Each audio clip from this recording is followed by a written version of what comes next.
Okay, in this video, I've put a lot of information into this, and you'll notice that I'm going to take a slightly different approach than my previous videos. So let's go ahead and jump right in. Now, first thing, I am using a Copic multiliner .2 pen for this, and lately I've been really enjoying working with these fine liner pens. I want to show you in this video that you don't have to be precise in order to create a great sketch. In fact, I'm going to share my thoughts throughout this so you kind of know what I'm thinking as I progress. Now, the first thing I'm going to do is I'm going to use that pen to kind of capture the essence of my scene. And you'll notice that I'm trying to stay very loose. This is much more different than my previous videos. If you have watched my other videos, you'll know that I tend to work in a more rigid or a sharper process, but for this video I really wanted to go back to the basics and kind of play around with a softer and broader feel. The line work here is going to be loose, and you can also say it maybe looks a little sloppy, but don't worry, I'll show you by the end how we clean this up and make it look really good. So anyway, to do this, I am using a similar technique that I have shared in a previous video. In one of my pencil sketch videos, I did a one-line drawing. Now, in that technique, I demonstrated how to draw a quick sketch without lifting your pencil. And the trick there was to kind of look at your reference photo 90% of the time and only at your paper 10% of the time. It kind of built a good hand-eye coordination, and you would only look at your paper just to double check the positioning of your line work. Now, I'm doing a very similar technique here, but what I'm not doing is I'm not trying to connect everything in one line. That technique is kind of good for practice, but it's not really so much good for doing the real thing. So here I am looking at my reference photo a lot, probably 60-70% of the time, and I am trying to block out the major shapes in areas, and I will constantly check my paper just to make sure that my line work is roughly in the correct spot. Now, one thing you also notice is that I am jumping around a lot, and this really helps me to work quick and also to keep my proportions. I don't stay in one area too long to finish it out. I just get enough line work down just to get the right positioning, and then I move on. And I want to stress this because spending too much time in one area without getting the line work down in the other areas of your scene can be risky. You could run the risk of having your proportions get skewed pretty quickly, or you could accidentally overload the detail in one section. But overall, the image tends not to feel balanced when you do this. Now, at this point, I have all of my loose lines down, and I am ready to move on to phase 2. And in this phase, I'll be refining all of my line work. Now, I want to point out that I chose this particular scene because it had a lot of detail, and I like to draw detail. For me, it's fun, and I wanted to include that texture and that detail in my drawing, so in this phase, I'm going to be taking some time to add that detail. Now, some artists will stop here and move right on to the coloring, and that's completely okay. I highly encourage you to experiment with stopping at different stages of your sketch and kind of seeing what you like. Okay, let's get back to this stage where I'm cleaning up my line work. You'll notice that I'm starting to revert here back to my normal style where everything's a little more rigid, and this is going to allow me to clean up those lines and refine anything that's slightly off. However, I'm still okay with not being precise. You'll notice that I'm going quicker than I normally would, and I am just trying to get those lines down in the general areas just to refine those areas more, not really spending a lot of time to clean them up and making them look perfect. Now, I am looking for texture. That is one thing that is going through my mind right now, is finding the areas of texture that I can embellish. And in this case, these windows have some blinds behind them that I want to include because I think that horizontal hatchline texture will come across really well and provide some good contrast with the rest of my scene. The tip here, again, is to keep moving. I'm not going to stay in one spot for too long. I don't want to over-refine anything. I'll go through the architecture, find some interesting elements that pop out, and spend some time refining those lines. So really what I'm doing is moving around my scene and just trying to clean it up a little more.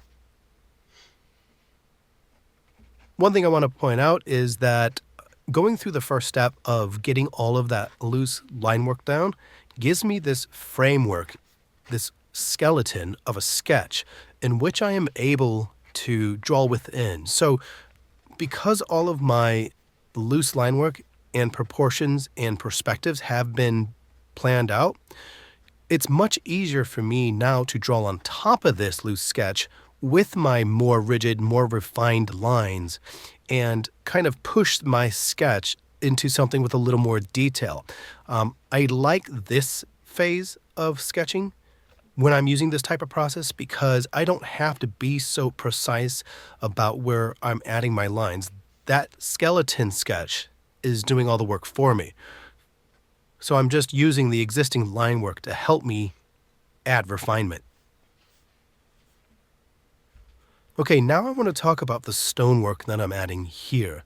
As you can see on the bottom section of this building, I've started to add the stonework and I got a little sloppy with it. So when I start at the top, I'm going to switch over and do a different technique. I'm going to add some hash marks across the windows on either side, and this is just going to help me to keep that perspective and spacing a little more accurate.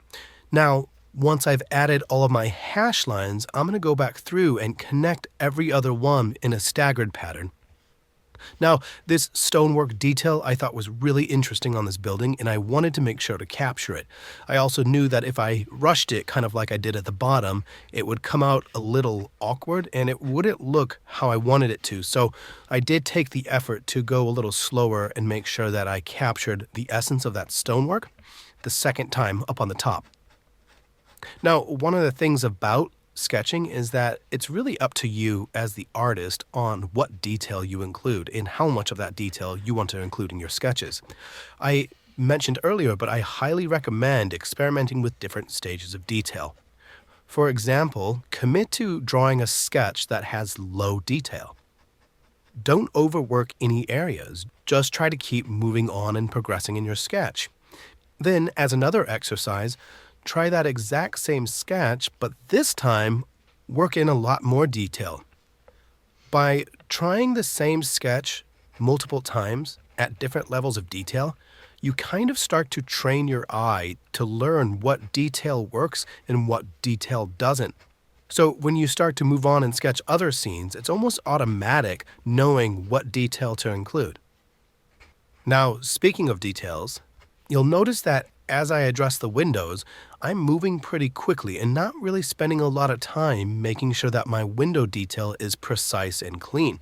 I'm being very deliberate to capture only enough detail to have the illusion that the windows looked recessed. Again, this is part of the decision that I'm making for this overall sketch. I want to include some detail, but not a lot, so I'm not really spending a lot of time. I'm trying to keep moving. And that's going to play into the overall loose feel of this entire sketch. Now, as I move over to the left side of my sketch, you'll notice that I have a little bit of that same stonework pattern that I'll address. So I'll just use a similar technique to go down the side and add my hatch lines before connecting them in a staggered pattern. I'll do this for the top and bottom. And you can see now that I've incorporated that technique, I can make pretty quick work of this detail. Now, once I'm done adding the refinement, I'm going to start to focus on the texture. Now, I mentioned earlier that I really liked the textures in this photo, and I wanted to capture that in my sketch. I thought it would add interest, and I thought it would add contrast with all of the line work. And what I'm doing to add the brick texture is just a bunch of hatch lines. I'm not being very precise, but I am trying to make an effort to make sure those hatch lines do follow the perspective of my scene. That's really going to make this look more natural and realistic. Now, I want to mention that I came into this drawing knowing that I wanted it to be detail heavy. I am intentionally looking for areas to add more detail. But this is where it becomes tricky.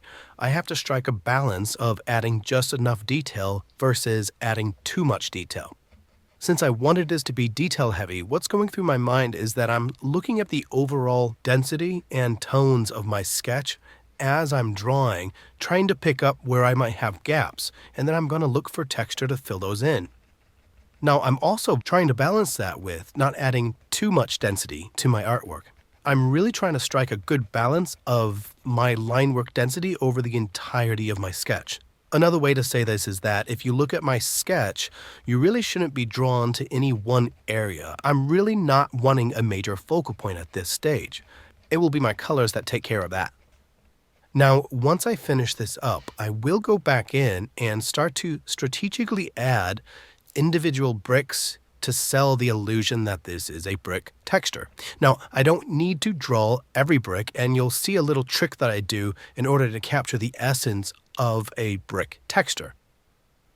What I'm going to be doing is that when I get to a larger area of brick texture, I'm not going to be adding individual bricks over the entire texture.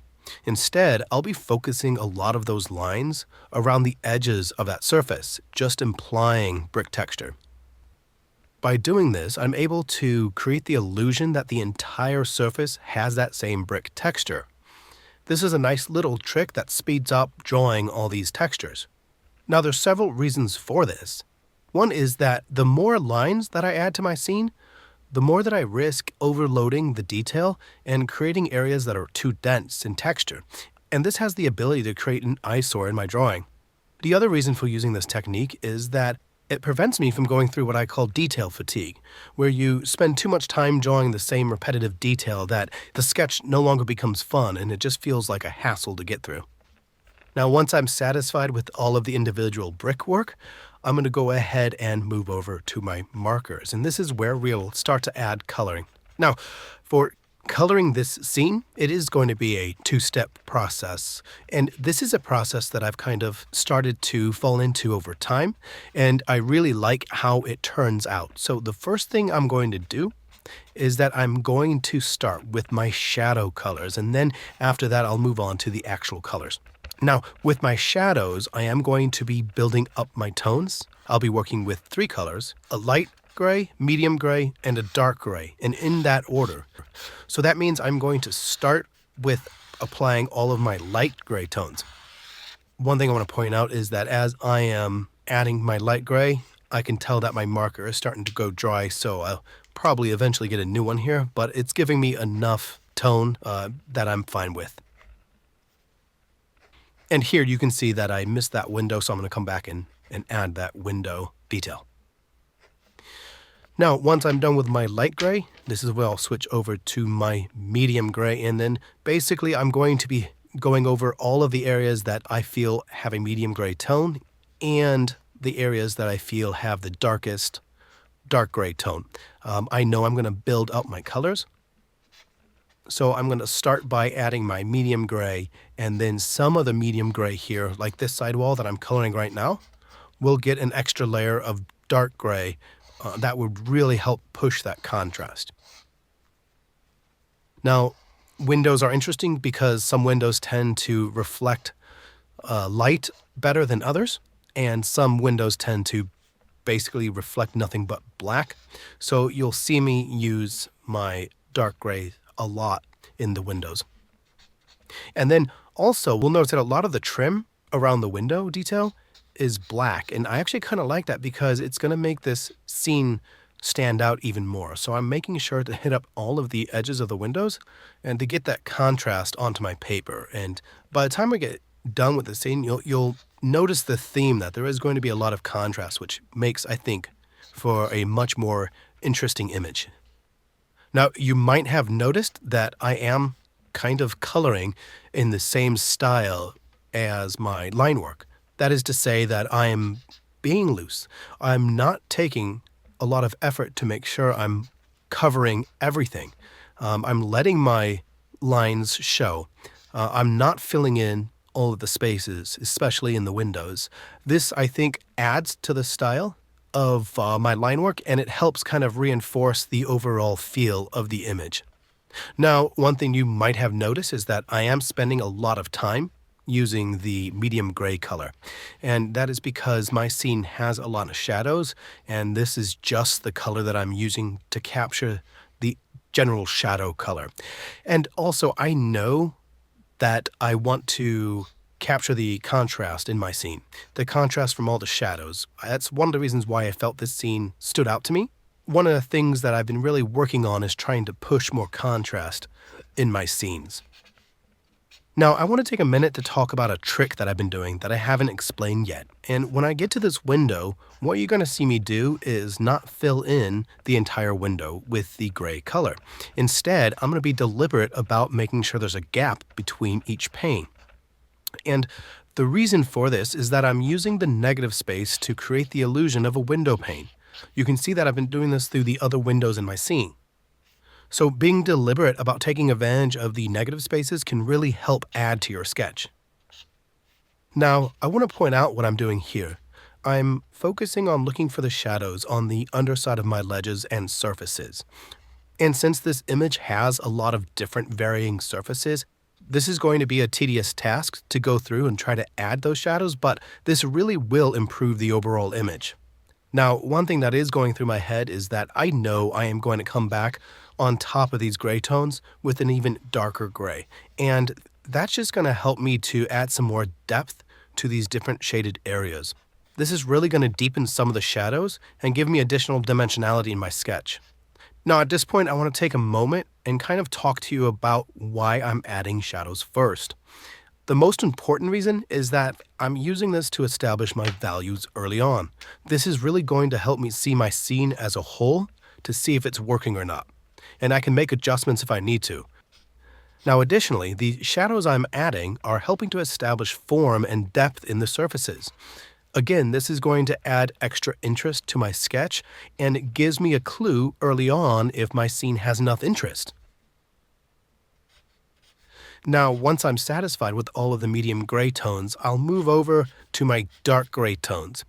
And here, I'm just trying to look at my reference photo and spot the areas that look almost pure black. And what I'll do is I'll touch those up on my scene. So a lot of those areas you'll notice are going to be either the edges of my window frame or the sides of my awning, or maybe even some of the surface of the windows themselves. But there's not really a lot of areas in the scene that I'm going to color with the dark gray. Like I said, most of it's just the edges or undersides of surfaces. And that little trick, just to hit the undersides or edges of the surfaces, tends to really make those areas pop.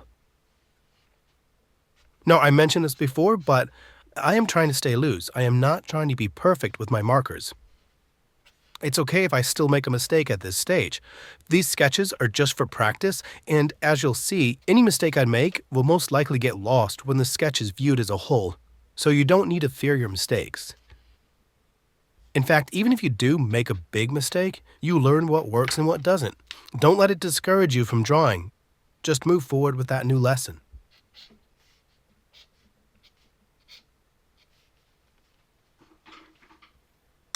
Now it's time for me to start to add color. Now what I'm going to do is I'm going to start to build color slowly, and I'm going to start with the brick wall.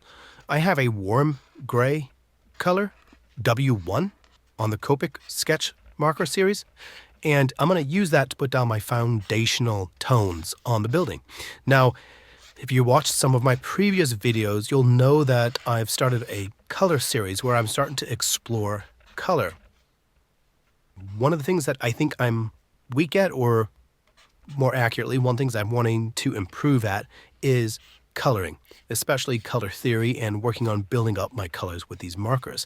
And in that video series, I've experimented a lot with different ways in which I can use color, and I've also made a lot of mistakes. And one of the mistakes that I've made that I've learned from is to go too bold too fast. So in this sketch, I'm being very deliberate about not going too bold with my colors and staying very soft and working on building those colors up. So now that I've coated my entire building with that warm gray, I'm going to use a beige color that has a lot more warmer tones to it. And you'll notice right away that I'm getting some really good coloring on this brick wall. Now, we're not quite there yet. I have a plan to continue to add more and more warmer tones until we get something that looks somewhat close to the color of that brick texture. Now, at this point, I've just colored an entire page basically with my marker, so I'm going to let that marker dry while I touch up other areas of my scene. So for example, I'm going to grab that green and touch up the plants. And it doesn't take long for my marker to dry, so once that's done, I'm going to switch over and start to try to build up more color. I'm going to do that by picking a light red or a soft pink color and add it to my building. And if you look carefully, you can start to see how I'm introducing more of that red color. Now, again, after I add the first pass of that light pink color, I'm going to let that paper dry while I move on to other areas of my scene. In this case, I'm going to hit those doors with a deep red. Now, what I'm doing here is I've noticed a couple of areas that are too stark white, and I've decided to take my neutral gray or my light gray marker and just to get those colors a little more neutral. I'm also taking the opportunity to start to fill in some of the areas with some more contrast with a darker beige color. So the sidewall here and some of the edges of the stonework, I'll add that beige color. And again, I'm just really just buying myself time while my paper dries. And as I'm doing this, I notice I have the opportunity to add some shadow details. So I'm going to go ahead and grab my dark gray marker and just hit some extra spots that I missed before. Again, just giving it some more depth. And then you can see that I'm using that light pink or that soft red color again and going over my brick texture a second time just to add a little bit more color. Now, the one thing I like about alcohol markers is the ability to build those colors. Even applying the same color twice, you'll get a slightly darker or a slightly richer tone. So that's what I did with that soft pink color. Okay, at this point, I wanted to add even more texture to that brick wall, so I'm taking some markers and I'm going to be going over coloring individual bricks just to give that texture a little bit of variety. And you'll notice that I'm doing it with a couple of warm gray colors. I'll start with the W1 and put down an initial pass of different brick texture, which will give me a very subtle variation, and then I'll follow it up with my W4, which is a slightly darker warm gray. And that will give me some more obvious color in my brick texture, and you can see that here. Okay, we're getting close to the final step, and before we do that, I'm going to go back with the dark gray marker and do one more pass at deepening all the shadows. I feel like the more I color areas of my scene, the more those deeper, darker colors kind of got faded, or maybe it's the more that it dried, it just lightened up everything. So again, using that technique to build on top of colors, I'm going to be using that dark gray and just going over some of the areas of those shadows again, just to get more contrast introduced into my scene.